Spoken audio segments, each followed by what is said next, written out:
6 people are dead, and all of them survived the same night almost 30 years ago. A city called Raccoon City got wiped off the map after a virus turned everyone into zombies, and the government dropped a missile on the whole thing to stop it from spreading. These 6 made it out, rebuilt their lives, got jobs and had families, and now one by one something inside their own bodies is killing them. Black marks spreading across their skin like ink soaking through paper, the limbs going numb, organs slowly shutting down, and once it reaches the final stage, you've got about 2 hours before your body just quits. They call it Raccoon City syndrome, and basically what's happened is a dormant version of the T-virus has been sitting inside every single survivor for 28 years, hiding in their cells, doing absolutely nothing, until now when it just woke up. That's where the story begins, and trust me, it gets a lot worse from here. So our main character is Grace Ashcroft, and she's not a soldier. She's not some elite agent. She's just an FBI desk worker in her early 20s who is really just good at reading files but has never actually been out in the field. Her boss knows this, everybody knows this as well, but she just got handed a case that sends her to a place called the Brentwood Hotel to look into the latest death in this chain of dying survivors.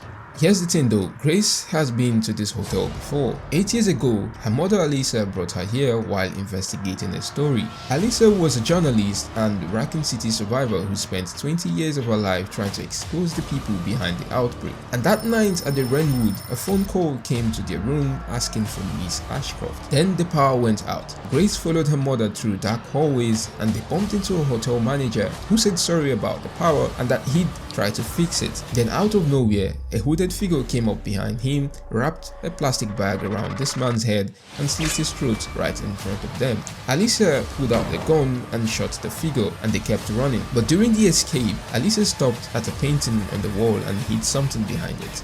A file, evidence she refused to let die with her. Moments later, the hooded figure caught up, killed Alisa, the room caught fire, and Grace watched all of it happen as a teenager. So when Grace walks back into this hotel 8 years later on a professional assignment, she's not just walking into a case, she was walking straight back into the worst nights of her life, and the place has been waiting for her all this while. She finds a framed photo of herself just sitting on the bar counter in the lobby, flips it over, and there's a key taped to the back with a note that says, "Meet me in room 204. She goes up and in that room she finds photos, dozens of them, all of her taken at different ages and different locations. Someone has been watching her for years and they wanted her to know. Before she could figure out who, a massive figure steps out of the shadows.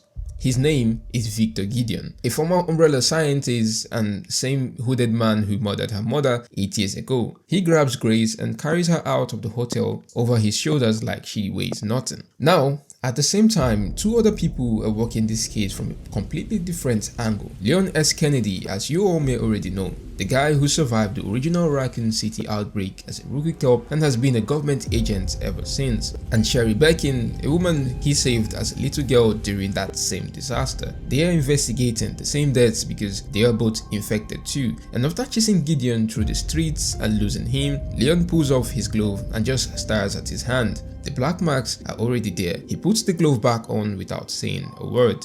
Sherry traces Gideon's signal to a medical building in the middle of nowhere called the Rhodes Clinic Chronic Care Center, and that's where the story goes from bad to nightmare. Before we continue, if you're enjoying this so far, go ahead and subscribe. It's free of charge, it helps the channel, and I promise you, the rest of the story is absolutely wild. Let's get to the hospital. Grace wakes up hanging upside down with blood being drained from her arms through tubes running into glass containers. Gideon has been extracting her blood. She fights through the panic, rips the tubes out, and one of the containers smashes on the floor. So she grabs a shard of the broken glass, saws through the straps holding her, and drops to the ground covered in her own blood. Now she's inside this enormous hospital that Gideon has been using as his personal laboratory, and every single patient and staff member in the building is infected. The whole place is sealed tight and Grace has almost nothing to defend herself with. But the zombies aren't even the scariest part. There's this creature that stalks Grace through the entire hospital, and players call it the Girl. It's this massive childlike shadow thing that moves through walls and crawls across ceilings and hunts entirely by sound. Light basically pushes it away, but only barely. So Grace is creeping through pitch black hallways knowing at any second this thing could phase through the wall right next to her, and if she flips flicks on her lighter to see where she's going. The glow draws the creature straight to her. The zombies here still remember fragments of who they used to be. There is a mutated chef stomping around the kitchen, so Grace has to push a metal cart past him while his back is turned just to get through the room without being torn apart.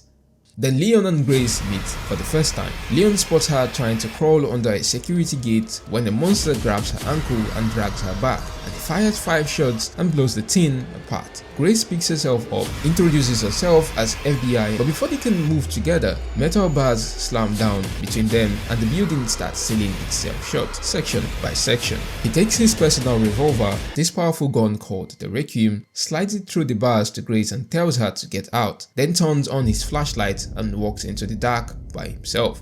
Gideon is waiting. He grabs Leon by the throat, lifts him off the ground, scans him with some device and says, "You're slow. The symptoms have already appeared, the doom of Umbrella." Grace sneaks through the hospital hiding from the girl, solving puzzles. Meanwhile, Leon is on the other side, kicking down doors and fighting through waves of mutants. At some point, Grace runs into Gideon face to face again and he doesn't attack her. He greets her calmly and says he's been looking for her for a very long time. He tries to convince her that with her help, he can finally complete something called LPs, a secret Umbrella project he's been obsessing over for decades. Grace has no idea why she matters to any of this, and that mystery hangs over every single thing that happens next. Deep in the basement, she finds someone. A young blind girl named Emily locked inside a glass cell. Emily can read Braille and helps Grace crack a puzzle she can't solve on her own. But to get Emily to the puzzle, Grace has to physically carry her through hallways full of infected, while being completely unable to fight back because you cannot shoot while carrying a child.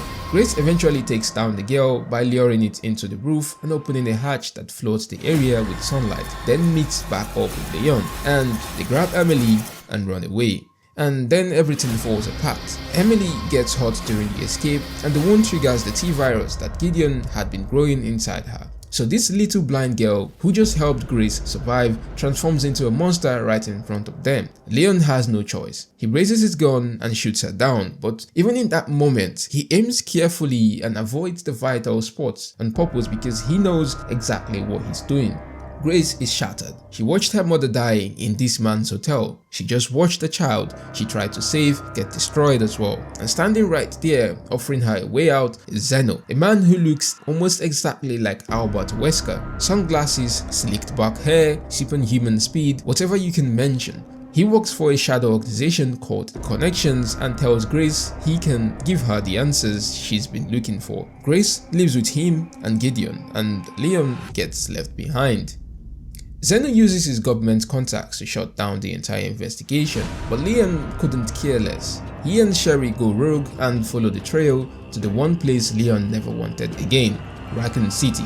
28 years after the missile hit, the ruins are still there. Crumbling buildings and overgrown streets, and entire blocks caved in, and Leon rides through on a motorcycle. He fights a massive spider that calls back to the very first Resident Evil game, and then reaches the ROPD, the Raccoon City Police Department, the exact building where everything started for him back in '98. The station is wrecked with rubble everywhere and walls blown open, and Leon pushes through until he catches up with Grace and Zeno inside. But before he can get to them, a familiar shape rounds the corner. Mr. X, the tyrant, that towering figure in the leather trench coat that stalked players through the same building in Resident Evil 2. Gideon tries to stop Leon on the way, but Leon drives him off a cliff, and that seems like the end of him. Leon keeps going through the old orphanage down into a flooded subway tunnels where a massive plant creature has spread its root through everything. And then deeper still, all the way beneath the city where he finds a secret Umbrella facility called the Ark, hidden under Raccoon City this entire time. Zeno has already brought Grace inside and tells her that Umbrella's founder, Oswald Spencer, built this place and created LPs as the ultimate weapon, locked behind a password that only Grace can provide. But Grace has no idea what this password is or, why any of this connects to her. Leon fights through the Ark and reaches Grace, and together they go deeper into the facility until they finally play the disc that Alyssa hid behind the painting the night she was murdered. On it is recorded footage of Alyssa interviewing between Oswald Spencer himself. He is full of regret, talking about how the connections and the US government used him as a scapegoat and pinned the whole thing on him while they profited from it. And then he says the thing that changes everything. Grace is not Alyssa's biological daughter. Spencer adopted her as a baby and gave her to Alyssa to raise in secret, far away from Umbrella, far away from anyone who could use her. He calls Grace his hope, his one attempt at making up for everything he did to the world. And then Grace remembers, because hope wasn't just Spencer's word, it was what her mother called her, the last thing Alyssa ever said before she was murdered at the Runwood Hotel. Grace finds Leon barely conscious and fading fast from the virus, and they go back to the vault together to face Zeno. Grace has a plan, and Leon, a man who barely knows this girl, puts his complete trust in her. She types in hope into the terminal, and then it went through, and vials of LPs rise up from the storage. Zeno grabs one and injects himself immediately, expecting power, expecting some kind of upgrade, but instead the dark marks on his skin start disappearing. His superhuman speed drains away, his strength fades, and everyone in the room realizes the same thing at the same time. LPs has never been a weapon. It's a cure, a universal antivirus that wipes out the T-virus and every mutation it ever created. Spencer didn't build a doomsday project down here, he built the one thing that could end all of this. Grace grabs a vial and stabs it into Leon, and the Raccoon City syndrome that's been eating him alive the entire game, the black marks, the numbness, the countdown to his death, all of it burns out of his system. And that's when Victor Gideon walks in. Not dead, of course not. This man infected himself with a nemesis parasite years ago, and he's been healing the entire time. He looks at Zeno, now completely powerless, and calls him nothing but a cheap imitation. Then a tentacle rips out of his arm and takes Zeno's head clean off. Now it's just Leon vs Gideon, the final boss. First phase, Gideon sprouts tentacle arms and fights like the humanoid nemesis from Resident Evil 3. Fast, brutal, and nearly impossible to put down. Then he drops all pretense and fully transforms into this towering mass of flesh and tendrils with glowing weak spots pulsing across his body. Same nightmare 30 years later. Leon tears him apart piece by piece and buries his hatchet into the creature's core. And then the whole facility starts collapsing. Leon and Grace have nothing left and no way out, and they lie down together in the rubble and just accept it. This is where it ends, and then sunlight breaks through the ceiling as Chris Redfield's Hound Wolf squad drops in and they pull them both out.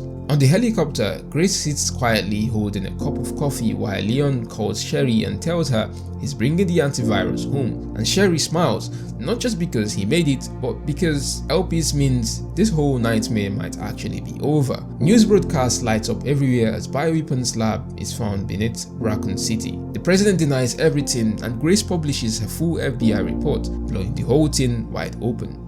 And then Emily, the blind girl Leon had to shoot back at the hospital, she's alive. They find her in the ruins of Rhodes Hill, still wrapped in the cocoon her mutation created, and then the LPs was stabbed into her and it kills her. After the credits, Grace is back at her FBI desk with two photos sitting beside her computer, one of her and her mother and one of her and Emily. She adopted her. But the very last scene changes everything. Two men in BSAA uniforms climb down into the ruins of the Ark, radio in, and confirm that all the real BSAA agents have been taken out. They're moving to grab whatever is left before they send in the wolves. Someone else already knows what was buried under Raccoon City, and whatever they pulled out of that facility, the story just began. And that is the full story of Resident Evil Requiem. Honestly, one of the most emotional stories this franchise has ever told us. Grace losing a mother, finding out who she really is, saving the man who saved her, and then becoming a mother herself at the end. That's not just a horror game, that's something more. See you in the next one. Peace.